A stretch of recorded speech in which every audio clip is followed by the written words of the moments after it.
Now, students in Western Australia are set to participate in the 2021 Joondalup Innovation Challenge. The challenge brings together more than 33 countries worth of students and is the brainchild of Franked, together with the City of Joondalup and the WA Government. To tell us more about this fascinating project, the founder of Franked, Natasha Munasinghe, joins us on Skype. Natasha, great to have you on the show. Give us the elevator pitch. This sounds like a great idea. Fantastic to bring students together. And of course, remotely, we're seeing a lot of that around the world right now. Why are you guys down in Joondalup tackling this issue? Thank you. Thanks for talking about this. So we just kicked off today. We had to pivot over a weekend from a face-to-face to a virtual offering. And the Joondalup Innovation Challenge is a partnership between 8 higher ed institutions, so universities, TAFEs, RTOs, as well as the City of Joondalup and Study Perth. And the whole idea around the challenge is Joondalup has been impacted like the other regions in Australia with COVID. The City of Joondalup has their economic development plan, and they looked at 4 priorities for the area. So local business, cybersecurity, future of work.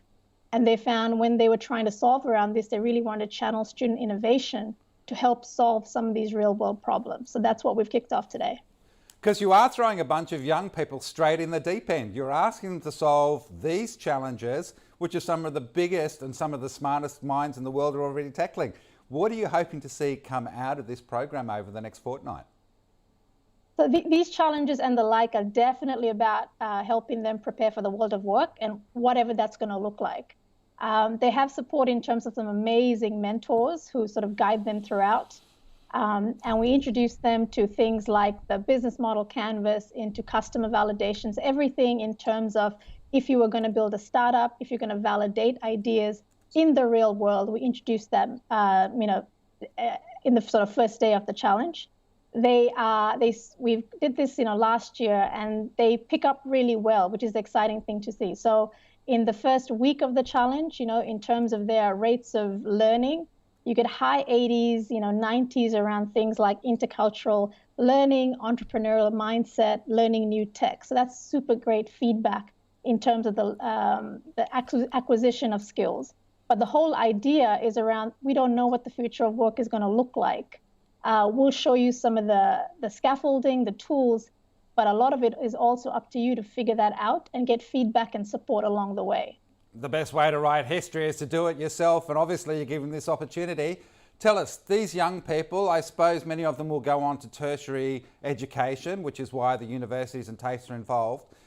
Is it a good sort of, shall we say, primer for people who are interested in being part of a startup program at university? Is it identifying this natural talent, and maybe other startups are interested in grabbing these kids into their programs along the way?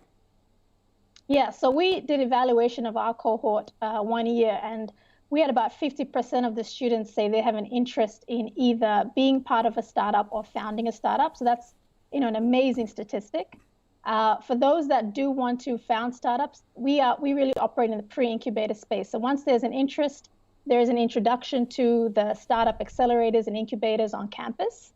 And for those that are really interested in employability, so they want to go into the world of work and work for an organization, they really now have something to talk about in an interview, in a resume that actually is tangible. There's a wonderful story of one of our students from last year. So his name is George. He came from Kenya last year. He's an international student, came to Perth, and then COVID hit. And so his experience of Australia and learning was all online. He wasn't able to work for a few months, and he says it took a bit of a confidence hit. He did the program, met a bunch of students from across Australia, and then was able to learn all these skills. And so fast forward this year, he applied for a virtual internship at the CSIRO and now is a postgrad researcher. So those type of outcomes are really what gives us hope and keeps us doing the work. Natasha, we were looking at Mark Zuckerberg a little earlier. There's a man in his mid-30s who within sort of 15 years has become a billionaire, founded a $1 trillion company. When you look at these young people, what are the things that have surprised and delighted you most in working with them and the ideas they come up with? The thing that's delighted me and continues to is they actually want to make a difference. So A lot of them really focus around sustainability, around creating products and services that really care about people, profit, and planet. And that comes through even for-profit enterprises. And that's a trend we see in this challenge, the one we run in New South Wales Interchange, and that's become more and more prominent. That's exciting. They want to do good. Yeah, well, that's fantastic to hear. Natasha Munasinghe from Frank, thank you so much for joining us. We wish you all the best over the next fortnight and really look forward to hearing what ideas come out and who you choose as the winners of the whole event. Thanks for your time.